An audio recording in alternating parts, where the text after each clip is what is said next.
Oh, hey YouTube. Just hanging out for a few minutes before I have to go see my doctor. Getting some blood results back today. I'm kind of expecting them to be a little bit lower, just because I can kind of feel a difference. And also, my doctor mentioned that that might be something that could happen after I switch to subcutaneous injections. But to be honest, though, I'm pretty okay with that. My T levels last time I got this done were super high. They were like 29.7 or something like that. It was ridiculous. So, if they're a little bit lower, it's not the end of the world. And the subcutaneous injections have really helped with my mood stuff. There's way less of an up and down. So, like I said last time, I don't think there's really been any studies done to back that up, but for what it's worth, that's been my experience too, and apparently there's a lot of people who were saying that, and hopefully we can get some science to back that shit up pretty soon. So I was thinking lately about the option that I have now to have a legal gender change. This just got changed in BC. I think it was just BC. I don't know. But it was just changed recently that now we can get our legal gender changed without any surgeries. Before we used to have surgeries, and which is an absolutely stupid and ridiculous rule. But it's been changed now. So if I wanted to, I could totally just get it changed today. But I've chosen not to. Um, it was never something that felt super important to me. I don't know why. And so just this week I was thinking about why something about it was just not sitting right with me, and I couldn't quite figure out what it was. So I did some thinking on it. Um, the first reason is mostly just for safety. Especially this early in transition, I'm not passing yet. I'm kind of like 50-50.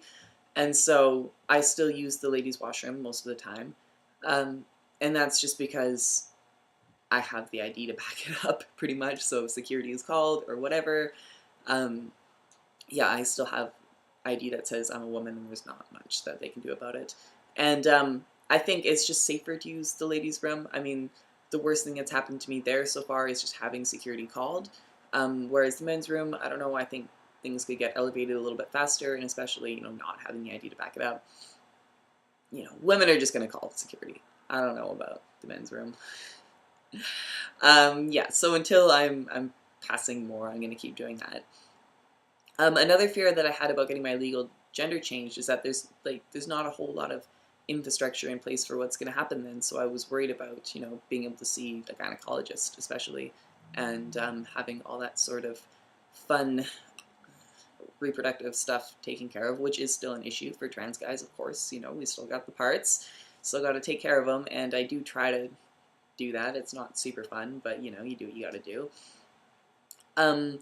Yeah, and part of it was just a matter of honesty. I mean, right now I don't feel like, obviously, my ID reflects my gender, quite far from it.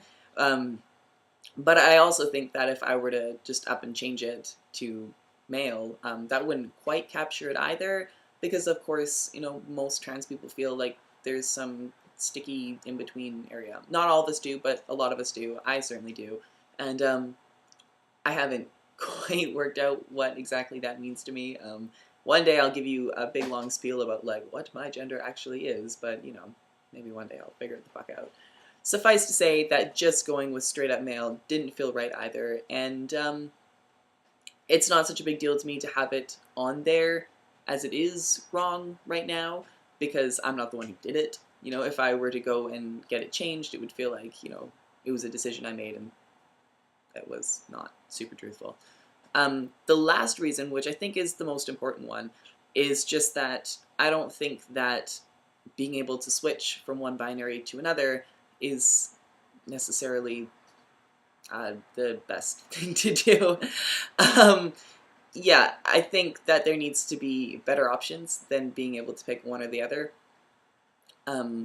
Because, like I said, most trans people... I'm sorry, I'm trying to concentrate on this, and my fucking cat is being a dick right behind me. Yeah, he just dropped some shit. And so I'm not really paying attention. I had a whole spiel ready. My cat is just over there knocking shit over. Stop it. Fuck you. Anyways, I can't remember what I was saying. Yeah, you little shit.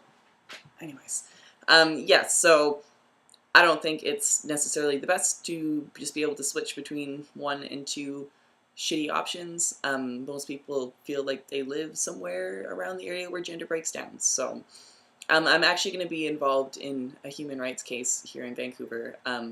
It's a class action thing. I can tell you all the details, but it's boring. The idea is basically to have gender markers removed from ID. So it would still be recorded when you're born, which whatever, but wouldn't be on your birth certificate or on any of your ID. And that to me is a way better option. And so I'm holding out for that. And yeah, anyways, that was longer than I thought it was going to be. So I'm going to stop now. We'll talk to you later.